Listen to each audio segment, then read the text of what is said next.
Eli moikka vaan kaikille! Tänään mä kuvaan videota, missä mä näytän mun 2 uutta petsiä, mitkä mä ostin tänään Kirppikseltä. Mutta siis joo, nyt mä näytän ne. Ekaks on tämmönen kissa. Sillä ei oo reikää. Sillä ei oo myös LBS-merkkiäkään. Ei reikää, ei LBS-merkkiä. Mutta petsi, mikä petsi? Sitten seuraava on tällainen. Anteeksi siis nää äänet, mä kuvaan autossa, koska me lähdetään Tampereelle. Niin sitten on tällainen toinen.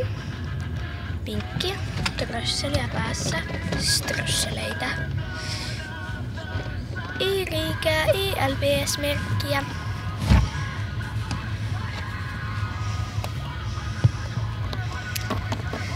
Mutta joo.